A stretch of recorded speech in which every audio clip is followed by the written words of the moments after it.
Okay, got you now. Hey, back at you. Yes, sir. I genuinely apologize. I promise I don't operate like this. I don't. It's just sometimes things happen and you're just like, oh man. We're at the mercy of the signal wave strength, so we all are vulnerable to it, and we do the best we can. We definitely do. I learned that the hard way just now. I really did. But Yeah. regardless of it, hey, we're still here. We're still in the land of the living, and all we can do is keep pushing. And I must apologize because my buddy, our good buddy Kermit is in New Orleans. I mentioned that you were from New Orleans or whatever, but he sent me a text that you're in Ohio. So my geography mixed up. So I was thinking you were in New Orleans. Hey, it's okay. Maybe that's a sign. Maybe I'm supposed to be going there soon. Who knows? Maybe, maybe not. There you go. Yeah, we all maybe one day hook up there and hang out a little. Uh, yeah, that would be a lot of fun. But before we got disconnected, you were sharing with us how you were 10 years old, you were playing in the clubs, and then you got a chance to do some pretty cool things. Uh-oh. So Hello? don't worry. I'm back. I promise. I'm definitely back. Yeah. But even with you being so young and knowing how to play at such an early age, do you feel that that was definitely the gift that made room for you even at such an early age? Absolutely. When you first thing to being a gift and having a gift and nurturing a gift, and this is very important, is for people to realize the realization that you have a gift. Yes. Realize that something in there is really special inside of you, and you feel the light of God's work inside of you, and to put God's potential for you. So I felt like when I started playing drums, of course I didn't know anything, and I started getting the rhythms on the snare drum pretty fast. The teacher told me at private lessons in the very beginning at 6 years old. He said he learns really fast. So he said he's got the gifts, and so I understood that because of the absorption of the techniques and stuff like that. So I realized something was there. And every birthday after 6, I would get another part of the kit. The next birthday, 7, I got a bass drum and a cymbal and a hi-hat. And I got to work with that. And then I got to another birthday, 80 years old, I got 2 rack times. I mean, I got, yeah, 2 rack times. And I got a year to work with that and incorporate it. Then the next birthday, I got floor tom. And so by 9, I had the whole kit. But each birthday, I had a year to study with it, incorporate it, and make it a kit. So it's a unique situation and get fluent with it.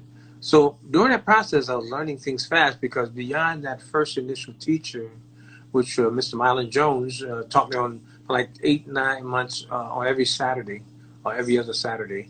We sat with him, and each of us, me and my brothers, had an hour with him.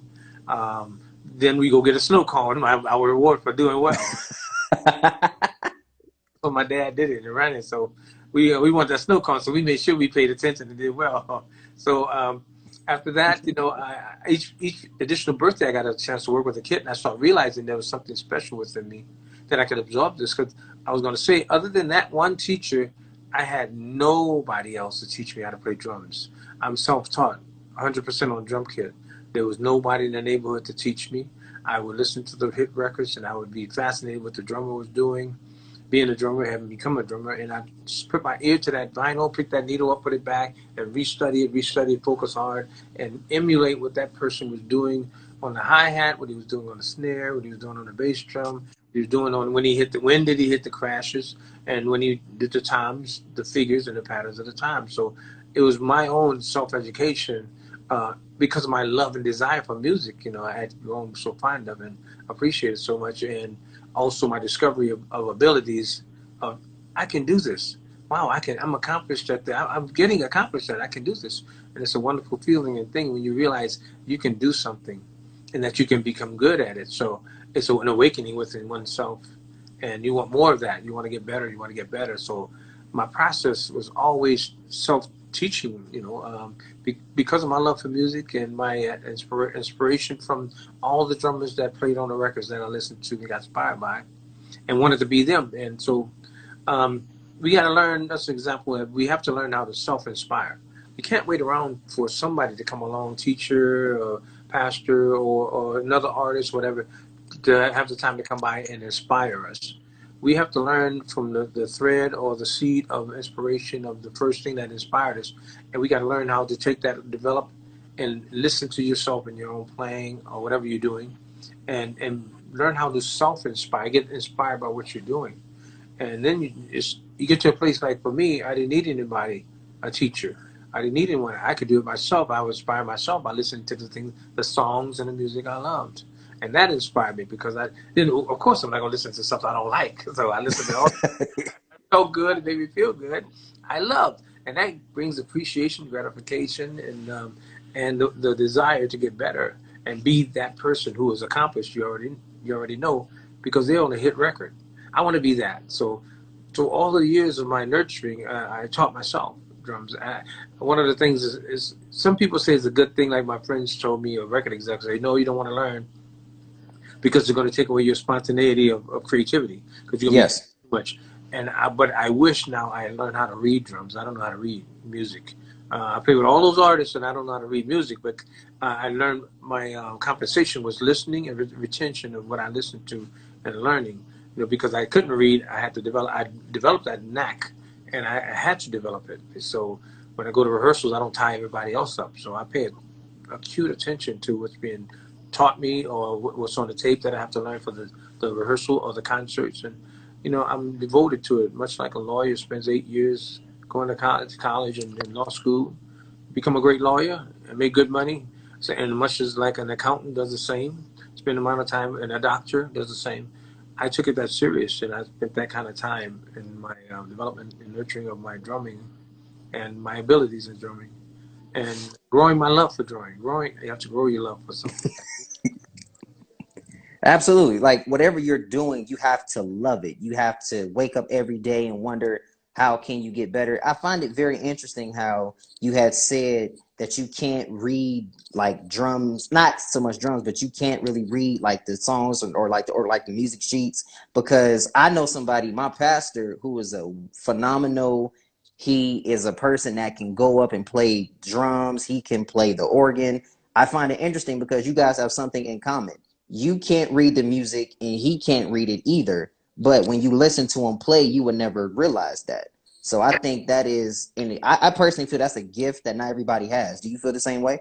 Yeah, I feel the same way, of course. But you do read in a way, as I'm thinking as you're speaking. But I do read in a way because I'm reading the spirit that's on that record, and whatever they play, whatever the figures are, the notations of it is, I'm reading it with my spirit and my soul because that's how I capture it. Capture it. It's a spiritual photograph of whatever happens at this specific time, that specific time in the song and in the groove, in the drum pattern.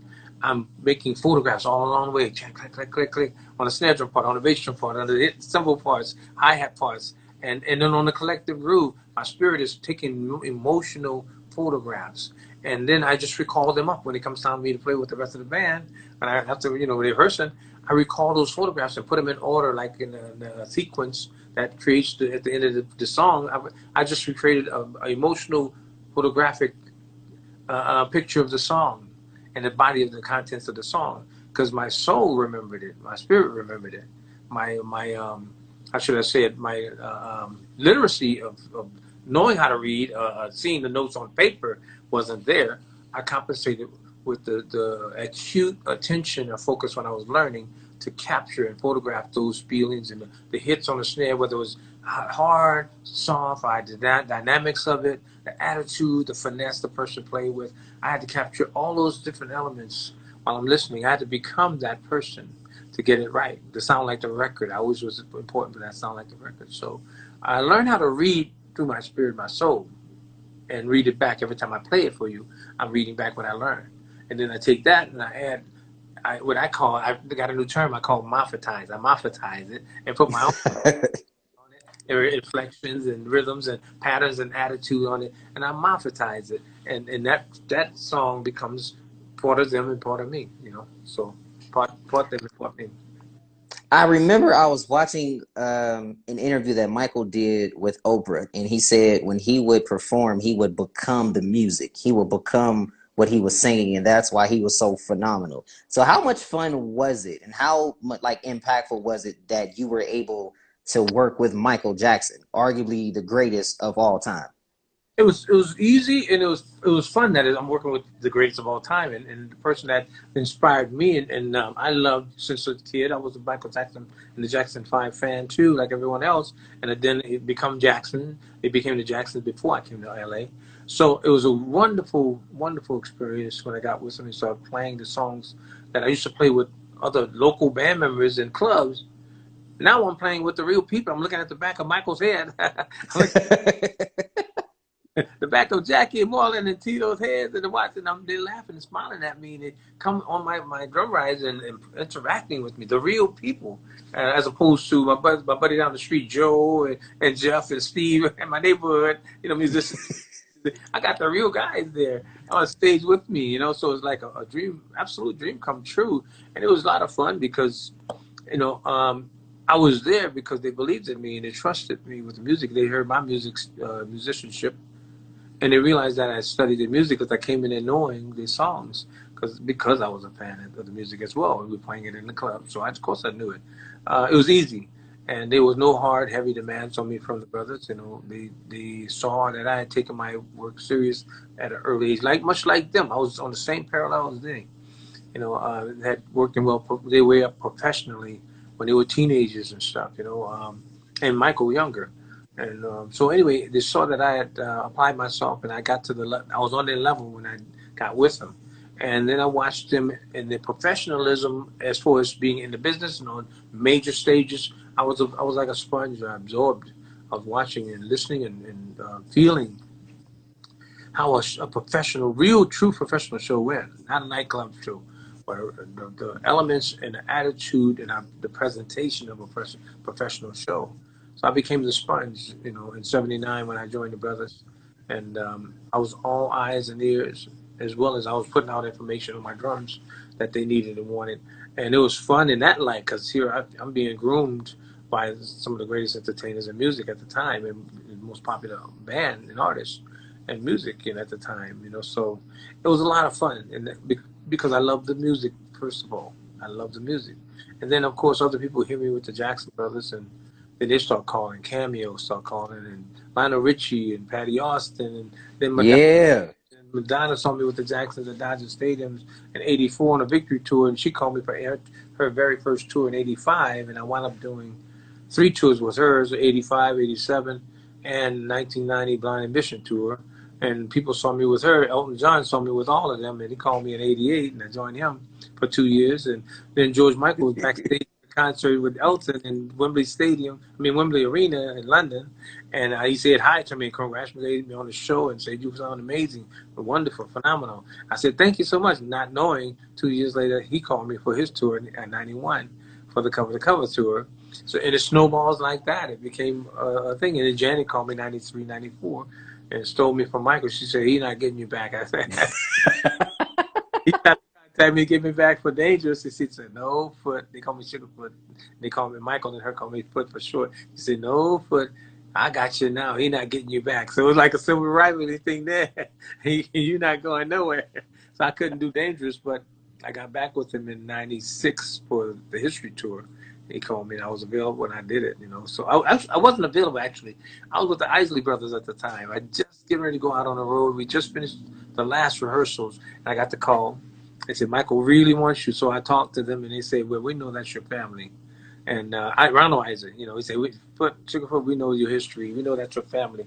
And you love them, and they love you, and that's why they're calling you. But, so we understand, but who are we going to get to replace you? So I want to get one of the drummers they had before. They want to get back with him, and then my drums went to the Michael's rehearsals. His drums went to their rehearsals, and I did one show with them and then transferred to Michael, and did Michael in the History Tour '96, '97, then the 30th anniversary special in 2001, and then I was with him fortunately, but unfortunately on the This Is It filming, and with him the night before he died. And we hugged and said we love each other. Can't wait to see you tomorrow. He told me, I can't wait to see you tomorrow. And I said, I can't wait either. He said, it's going to be incredible. It's going to be fantastic. It's going to be great. And he said, I love you, Foot. And I said, I love you too. And we said, good night. We said good night, did not knowing I wasn't going to see him tomorrow. It's still hard to believe that even 10 years later, he's not physically, no, not 10 years, 11 years later. And it's still hard to believe, but great music never dies. So did you ever get a chance to be in the studio with Michael as he was creating his albums? No, that's a misunderstanding. People think I did play because I play it just like the record and put embellish upon it, but because I learned true to the record, I play it like that with the attitude, not only the figures, but the attitude and the swing and the style. They think I played on the record, but I didn't. I can't take credit for my heroes who played on the records as well as my friends now. I'm friends with all these guys, John Robinson and Dugu, who passed away a couple of years ago. Jeff Porcaro, who passed away many years ago. They played on the records. Ali Brown is still with me. He's my friend of mine. We just talked a couple of weeks ago. He played all the Triumph album, the whole album, man. He's phenomenal. Played with the Rolling Stones, and he's just and produced a lot of great things. And we close friends. And so I wouldn't dare. I'm just not that kind of person to claim credit for somebody else's work and their accomplishments. It doesn't mean nothing to me anyway to claim it if I didn't accomplish it. So what value does it have? I'm just not like that in that righteous way, but also in that spiritual way. I don't feel good doing negative things like that. I would never be able to live myself. So I tell everybody, no, it's not me on the record. It was that song was John Robinson, a good friend of mine. I love and respect it. I'm a big fan of. I let him know who played on what records, and that wasn't me. I do the live stuff, live shows, and I did the Grammys with Michael in '88, and things like that. I did several things, with them, but I didn't play on Michael's albums, you know. What was it like seeing him perform live, knowing that you're on the stage with him? Like, oh shoot, like I'm on stage with the greatest of all time.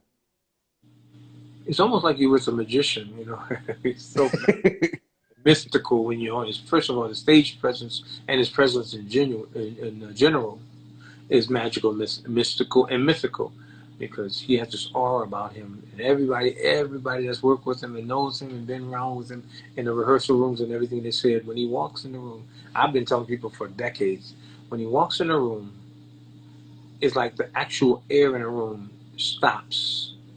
And you can see all the molecules of the air floating around. And this is a red one. There's a blue one. There's a purple one. I like that green one. It's like the air just stops the fan. It moves around. And then when he comes in the room, he go like this.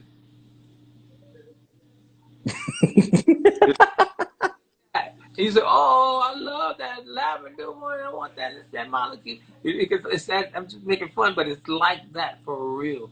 And most everybody you talk to that's been in a room with him says the same thing, maybe in a slightly different way, but that when the air stops when he comes in the room, something about this man, this guy, is really gifted and anointed, and it radiated off of him. He affected the air around you, and you felt it. You can't. Come on, trust me. You can't see the molecules in the air, but you can feel his presence when he come in the room. Air gets heavy, man. And you can know that somebody special just walked this room.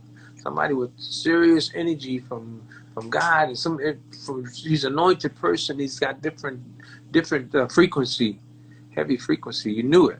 And most people I've read said the same thing. I said, man, he said the same thing I said. So I know it's true. So working with him, you're working with a professional makes you want to be more professional yourself and grow your craft and become Michael on his level. And that's what I've been able to do and from all the years working with him. We're on the same frequency, same level. And I try to, when he was alive, I tried to always be worthy of being in the same band and the same room, rehearsing with him, and have him desire me to be there. So he said, "I called you because I want you. You're best for me." So I think that is incredible. What are your top 5 songs to play from Michael?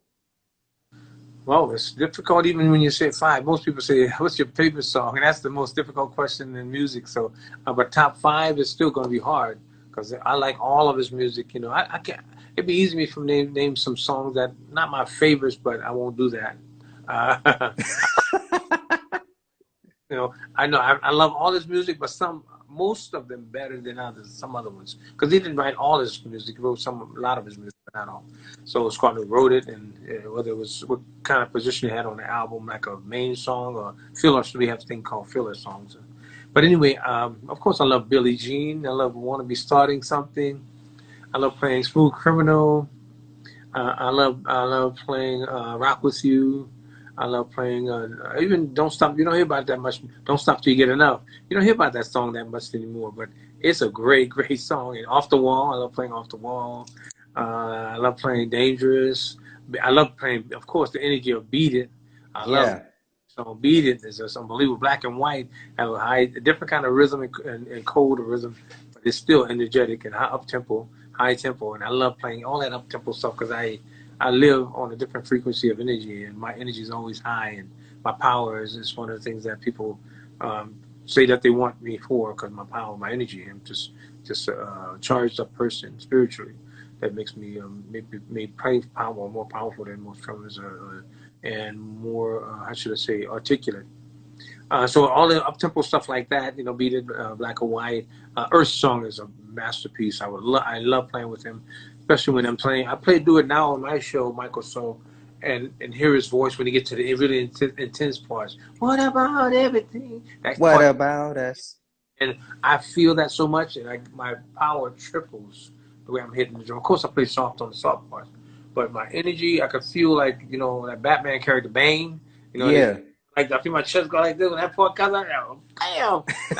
The drums off the stage, man. So much power because I feel his emotion, his intensity of emotion there, and I connect. We connect. We had magic. We were like symmetry. We had magic, and we had this thing between us of energy. And he always said, "You always give me energy," And they said, "I look back at you, and I'll say like he said, I look back at you and I see a smile.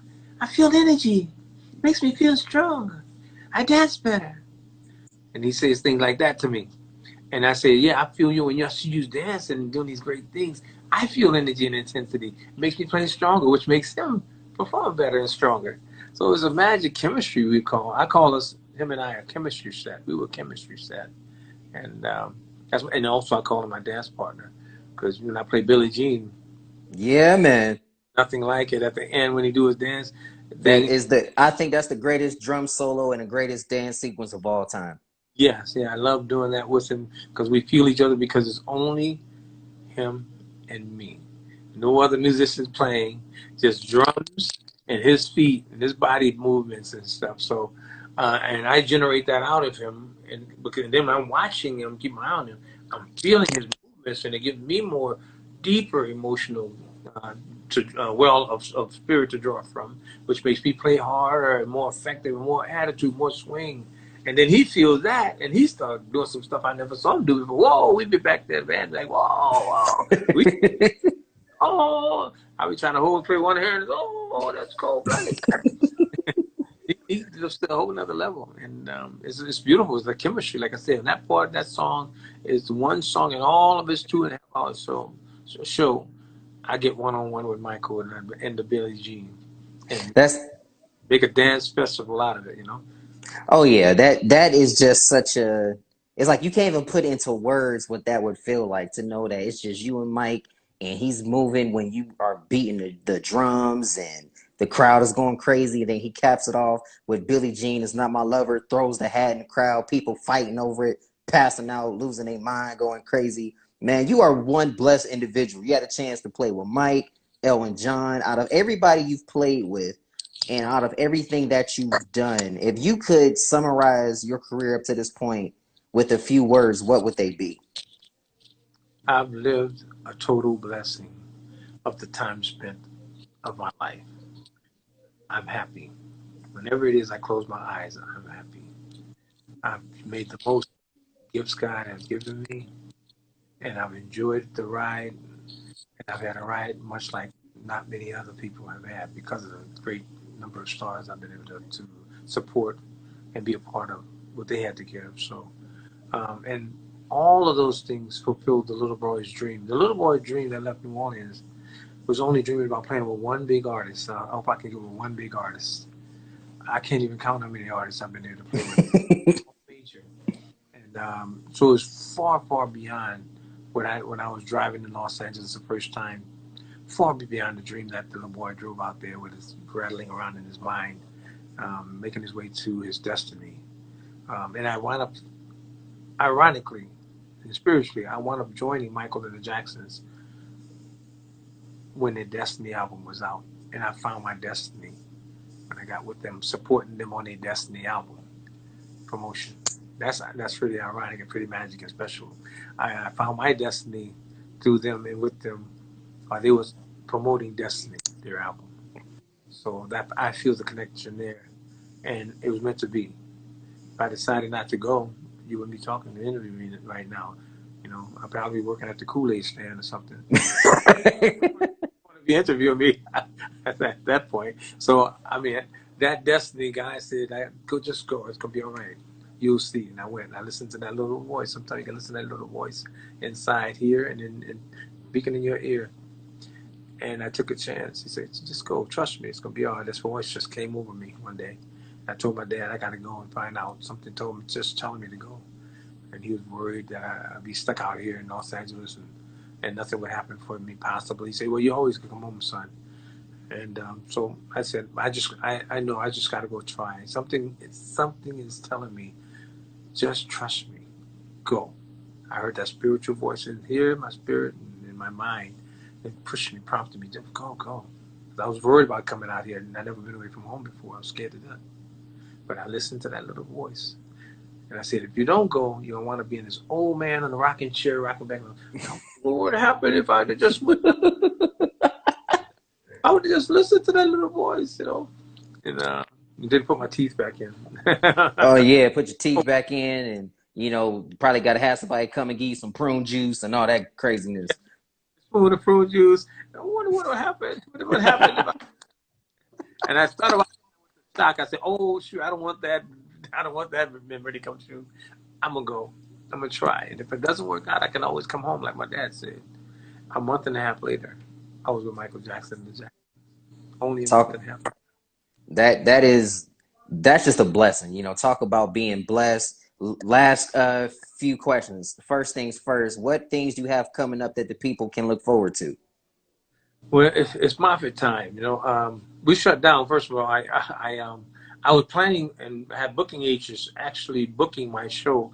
I do the Moffett show, Michael show, tribute to honor Michael. I got 10 of the songs from my rehearsals and from the records, and I played to them. I did a lot of 3 of them on Drumeo, this drum channel. You got to look it up, Drumeo, Drumeo. I did 2 years ago. Did a appearance on there, and I think we had 100 million views, somewhere around there, in 2 years, which is pretty incredible. I wasn't expecting it at all, but I'm getting ready to do my second appearance soon, in the next few months, if COVID allows to travel. That'll be one of the first things I'll do is Drumeo again. Then I'll be working on booking my show again, where I pay tribute to Mike and his music. I love playing his music.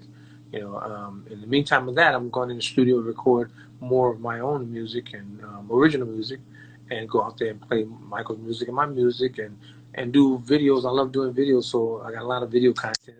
I just put out 4 or 5 new videos. Why you want to trip on me? Look on my Instagram and on my. I saw that one. I like that. I did what is it? Old Town Road by Lil Nas X and Billy Ray Cyrus. I got that out there. Cyrus. I'm sorry, not Silas. Cyrus. And you also did This Time Around. See, I'm a fan. I follow you. This Time Around, I did that one. I did my own song, Ain't No Way. It's a protest song for Black Lives Matters. I originally wrote in '88. Tried to get it to Michael, but legally he said, I can't. My lawyer told me don't take any more music because I'm being sued for all this music, so I can't take it. And I kept pushing it. Come on, hit my cassette, take it in. He's running. He said, no, I can't take it with hands. I can see him now. No, I can't do it. I don't want to get sued. I love you. I can't take it. And he started putting his hand behind his back. And I was running, I was teasing him. I was like, take it. And he's like running from me. It was fun. But anyway, I want to do it as a demo, but I did my version, put it up there. It's doing pretty well. I want to do a lot more of my music. I want to do shows where I can start presenting what I do, because on all those tours, as great as they were and wonderful as they were, I was for the most part in the background, in the dark. Nobody saw me twirling my sticks and all that stuff. And then when Elton John saw it on a video shoot, he said, "Whoa, I didn't know you were doing all of this stuff back there." And when George Michael I'm on that song, "Don't Let the Sun Go Down" on me with him and Elton John, whose original song was Elton John's song, but on George Michael's tour, we did that song and they sang together. That's me playing drums on that. and I'm doing all this twirling and having fun, making it exciting for the fans. And George, manager, called me and said he saw the editing while they were putting that video together, and he said he couldn't believe you were doing all that back then because he rarely turned back around. And so he put me in there a lot. He said, I wish I would have been looking at him more because I was put on my own show every time I work on a tour. I do my own show, whether one person look at me or nobody. I'm just entertaining, having fun. And if one person does see it, it's worth it. Because some people say, why are you doing that? Nobody can see you, you're in the dark. I do it for my own personal gratification. Can I do this and make it happen without losing the groove? Challenging myself, entertaining myself in a way, but also part of the whole of the production. They want to see the show. I want to be a part of that. So I do drum from the drum aspect, entertaining things, catching my cymbal behind me and twirling my sticks and making it powerful and strong. So now doing it out in the light, so to speak, which Drumeo was the first exposure for that. And people saying they're marveling, wow, you're doing all this. I said, I've been doing that for all the years. It's been the dark. I'm doing the same thing on all Michael's songs that I was doing in the dark. I didn't care if it was in the dark. I just did it. So it's natural and normal for me to play it now. So you're just getting to see it because I'm in the light because it's focusing on me, being on Drumeo, a drum channel station. And I'm going to do that with my show, my tour that I was planning for this year, but COVID shut that down and shut down Drumeo's appearance. And so we wait until things open up. I'll go to Drumeo and do that soon, hopefully the next couple months, and then start readdressing, looking at my shows for next year, probably at this point. And until then, I'll be shooting more videos and entertaining my fans and sending love to them every video I send, the communication with all the fans that I have. And I love and appreciate them so very much. And I love being a part of their lives and having them a part of my lives. It means the world to me because music is about communication and connection of spirits and souls. And that's the best way to spend my time, connecting with multitudes of spirits and souls and speaking to them rhythmically and musically and as well as verbally and sending shout out videos and doing my Zoom chats, and there'll be more and more of all of that stuff coming, forthcoming a lot. I can't do much in COVID time, but you have to reinvent yourself. You got to be creative, and you can create a new industry in opportune times like now. Take a negative and turn it positive. You just got to go within and come up with the right ways to spend the time that you have now. You're forced to spend this way as opposed to spend how you normally do. So it gives you time to stop everything and reflect and become creative and reinvent yourself and find a new approach to making accomplishments. And here we are. Here we are, and I've definitely enjoyed this time with you. I know you're a busy man. Last question: if anybody wanted to follow you on social media, or if they wanted to connect with you, how can they do that? Well, I have two Facebook pages and a fan page, as well as I have my YouTube channel. And YouTube is Jonathan. My fiance Myra does almost stuff. She's right here. She handles all my stuff. What's my YouTube channel? I'm looking pretty bad here. Jonathan Moffett. Just putting Jonathan Moffett. She handles all that technical stuff. Hey, fiance. Yeah, she's shy. She's from Silicon Valley, so I can't have no better person than from Silicon Valley handle my social media. I know that's right. So YouTube, Jonathan Moffett. My Facebook is. I'm sorry, everybody. You built that stuff. I don't know what to do. Just search your name. My name is Jonathan Moffett. Facebook something, and Instagram is J Sugarfoot. What's that one? What? Instagram. Come on, you leave your hand. I'm looking at that. MJM. Huh? J Moffett. No, That's the one you're on. Don't worry. I'll tell you what. I'll tag you in it when this goes back on the air. It's J Sugarfoot M J M. What? She messing with me. She make me look all bad and stuff. She laughing. I love it. Instagram. I'm sorry, everybody. J Moffett MJM. Hey, J Moffett MJM. I told you that. No, I'm just kidding. J Moffett MJM on Instagram. That's the other one. The J Sugarfoot is the old one you have. Oh no! Now you gotta tell them the wrong one.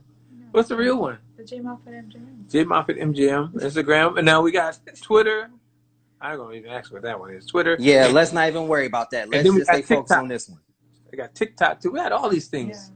But she runs everything for me.